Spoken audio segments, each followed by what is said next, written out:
இப்படி கேட்கறதுனால நாயகம் அதை தப்பா புரிஞ்சுக்க மாட்டார் அப்படிங்கிறது அவங்களுக்கு தெரியும். யாரும் எதையும் அவர்கிட்ட கேட்கலாம், அப்படி கேட்கறதுக்கு உரிமை உண்டு. இந்த ஜனநாயக முறைகளுக்கு அவர்கள் கொடுத்த மரியாதை இது. தோழர்களின் கேள்விக்கு நபிகள் பதில் சொல்ல ஆரம்பிச்சார். நண்பர்களே, அந்த அம்மா ரொம்ப பிரியமா அந்த பழங்களை என்கிட்ட கொண்டுகிட்டு வந்து கொடுத்தாங்க. முதல்ல ஒரு பழத்தை எடுத்து வாயில போட்டு பார்த்தேன். அது ரொம்ப புளிப்பா இருந்தது, சாப்பிட்றது ரொம்ப கஷ்டம்.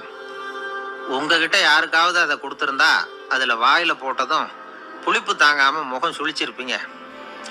அதை அந்த அம்மா பார்த்துட்டாங்கன்னா வருத்தப்பட்டிருப்பாங்க. ஆசையா கொண்டுகிட்டு வந்து நமக்கு கொடுத்துருக்குறாங்க. அவங்க அன்பான மனசை நோகடிக்கிறதுக்கு நான் விருப்பப்படலை. அதனால முகம் சுளிக்காம சாப்பிடணுமேங்கிறதுக்காகத்தான் அந்த பழங்கள் பூராவே நானே சாப்பிட்டுட்டேன் அப்படின்னு புன்முறுவலோட பதில் சொன்னாராம் நபிகள் நாயகம்.